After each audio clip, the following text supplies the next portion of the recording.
விட விமர்சனத்தில் இப்போ நம்ம பார்க்க போகிற படம் இட்லி கடை. படத்தோட கதை என்னன்னு பார்த்தீங்கன்னா, தனுஷோட அப்பா ராஜ்கிரண் வந்து ஒரு பாரம்பரியமான இட்லி கடையை ஊரில் நடத்துகிறார். அந்த இட்லி வந்து பயங்கர அந்த ஏரியாவில் பயங்கர ஃபேமஸ். இவர் வந்து கேட்ரிங் படித்து வெளிநாடு போகிறாரு. வெளிநாட்டில் போயிட்டு நிறைய சம்பாதிக்கிறாரு.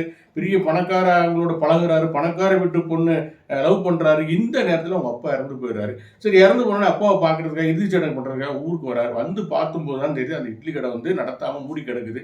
ஸோ பாரம்பரியமாக நம்ம குடும்பம் நடத்திட்டு வந்த இட்லி கடையை நம்ம திரும்ப நடத்துவோம்னு சொல்லிட்டு அந்த ஊர்லேயே இருந்து இட்லி கடை நடத்துறாரு. இப்போ அவர் மலேசியாவிலேருந்து ஒரு எதிரி வந்து அவரை அட்டாக் பண்ண வர்றான். இந்த மோதலுக்கு இடையில அவர் இட்லி கடையை நடத்தினாரா இல்லையா அப்படிங்கிறத இந்த படத்தோட கதை. படம் சொல்ல வர்ற விஷயம் என்னன்னா, குலத்தொழில் பண்ணுங்க. அவங்க அப்பா என்ன ஒரு தொழில் பண்ணாரோ அதே மகனும் பண்ணுங்க. மகன் என்ன பண்றானோ அதே பேரனும் பண்ணட்டும் அப்படிங்கிற மாதிரி குலத்தொழிலை ஆதரிக்கிற ஒரு படம் இந்த படம் அமைஞ்சிருக்கு. இதுல நடிப்பை பொறுத்த வரைக்கும் தனுஷும் சரி, நடிச்சு ராஜ்கிரனும் சரி, நித்யாமன் சரி, எல்லாம் பிரமாமா நடிச்சிருக்காங்க. ஆனா அதுல எல்லாம் தப்பே இல்லை. ஆனா படம் சொல்ல வர்ற விஷயம் தான் தப்பான விஷயம். குலத்தொழில் யார் என்ன பண்றாங்களோ அதே தொடருங்க அப்படிங்கிற மாதிரி தான் இந்த கதை சொல்லப்பட்டிருக்கு. ஆனா எப்படி கதை சொல்லியிருக்கணும்?